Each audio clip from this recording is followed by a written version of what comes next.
I'm so delighted to have you back. I was a little bit worried that you wouldn't come back after what happened in our last lab. I was so shocked that you had such a, let's say, flamboyant reaction to that nitric acid that we used in testing. Sorry about that. Didn't realize that one could be allergic to nitric acid. Anyway, I'm so glad you're back. Thank you for having the courage. That just proves that you have real valor and courage. That is what makes up a good scientist. Scientists must have valor and courage and be able to take chances, make mistakes, and get messy. Today's lesson is going to be so much fun. We're going to be talking about the different types of silicates. I just adore silicates, don't you? How can you not? For 500 types, the most common type of minerals. Anyway, I'm getting ahead of myself. Let's give you a quick refresher before we start. Now, of course, last time we talked about all the different types of minerals.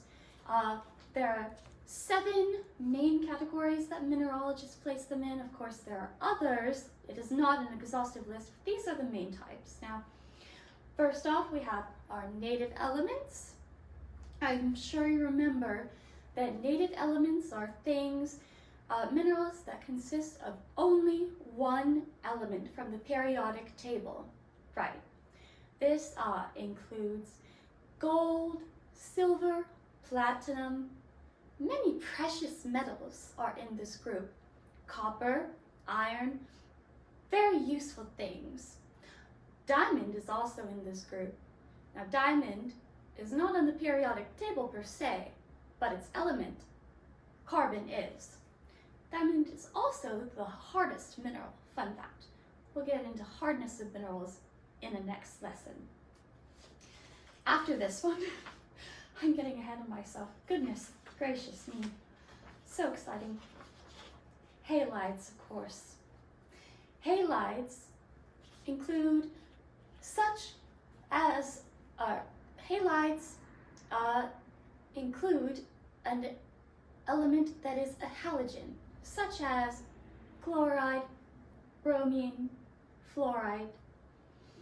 Examples of these minerals include fluorite, one of my favorites, fluoresces as the name would suggest, and good old halite. Halite is the mineralogical name for what you know as table salt. Throw that at the table next time you're having a heated discussion. Did you know that table salt is a mineral? That'll stop anyone in their tracks. Guaranteed. I've used it on many an awkward date. Trust me, it works. Sulfides and sulfates. Now, these include things such as pyrite, realgar. These are made up of the sulfide or sulfate anion, and along with metallic elements. Carbonates. Ooh, fun. Carbonates consist of a metallic or semi-metallic element combined with the carbonate radical. Isn't that fun? There are radicals in minerals. Ooh! Phosphates, another group of radicals. They combine with the radical phosphate anion, metallic elements. Oxides and hydroxides combine with good old oxygen.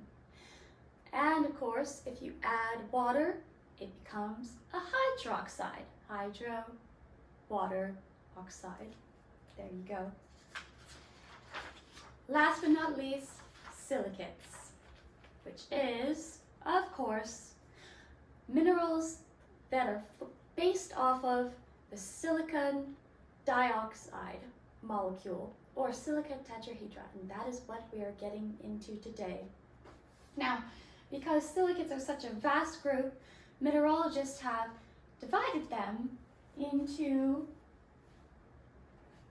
several main classes. Types of silicates with Dr. Amethyst, that's me. but you can call me Dr. Amy. Anyway, now, the first type of silicate is called a neosilicate. Neosilicate. This type of silicate forms with isolated silicon tetrahedra. That means it's not a complicated grouping of it. It's just the single silica tetrahedra linked with other molecules, of course. Examples of these are olivine and garnet. Now, I have a variety of garnet to show you. You normally think garnet is red, don't you? But it can also be this creamy white color. This is called grossular garnet. Now, other varieties of garnet include almandine. Almandine would be the red variety. There are others, I can't think of them quite now. But this one, grossular, is quite fun. Anyway, that's an example of a neosilicate.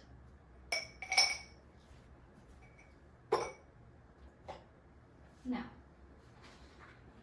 the next type of silicates is sorosilicates. I like to call them the sister silicates. Soro means sister. These consist of double tetrahedra. You can remember it easily by thinking of two twin sisters. They get along well, thankfully. Examples of these are epidote and the melilite group. I unfortunately do not have a sample of either of those to show you, but epidote is green. And melilite consists of many different varieties. Anyway, cyclosilicates. Ooh, my favorite! Cyclosilicates form rings of silica tetrahedra. So it would be like, you can think about it, there's the tetrahedra forming a ring shape. And you can think about this by, oh, the aquamarine rain. Cyclosilicates. Aquamarine, examples of these are beryl and tourmaline. I have a variety of aquamarine to show you. The variety is aquamarine. The mineral is beryl.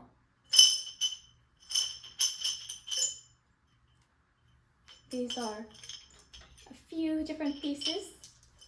Aquamarine is my favorite mineral, and I have a ring that my grandmother gave me. Aquamarine ring, so you can remember.